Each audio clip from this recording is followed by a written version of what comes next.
यह पहले भी यूपीए गवर्नमेंट के दौरान भी और कल फिर एक बार उजागर हुआ है। कांग्रेस के घोषणा पत्र में भी कहीं ना कहीं ये सब इशारे थे।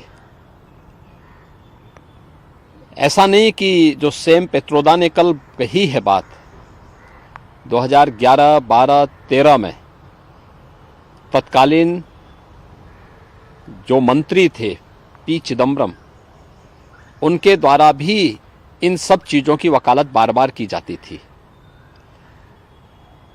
और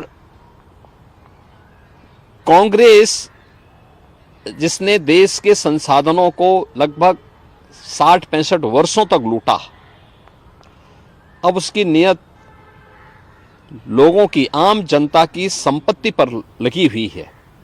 और आम जनता की संपत्ति पर लगे होने के कारण ही अब वह इस विरासत टैक्स की बात कर रहा है और फिर इसको बांटेगा उन लोगों को जो घुसपैठिए हैं।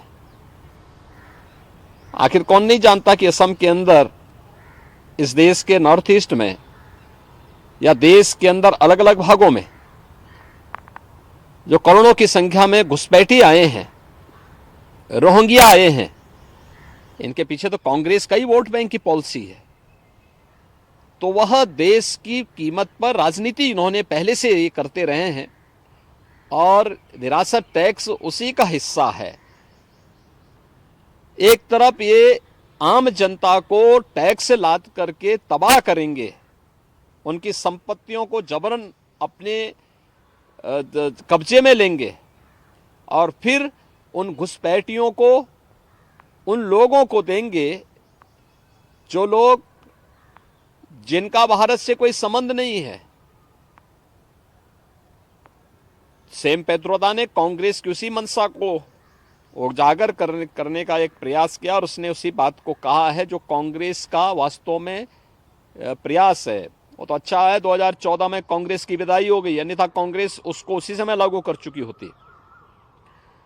इसलिए सैम पित्रोदा की बात वही है जो पी चिदम्बरम कह चुके हैं और इससे पहले कांग्रेस कर चुकी है।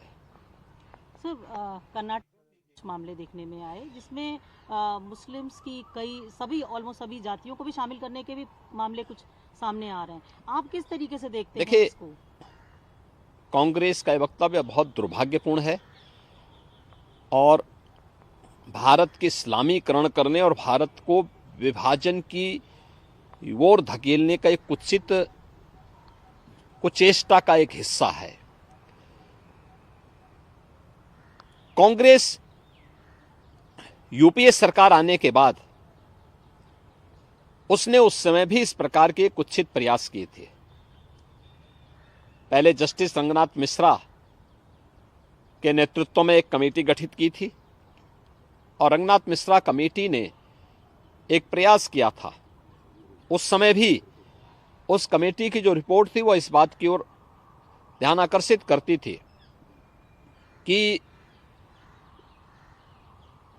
ओबीसी वर्ग को मिलने वाला जो 27% आरक्षण है उसमें 6% आरक्षण मुस्लिम को दे दिया जाए। ऐसे ही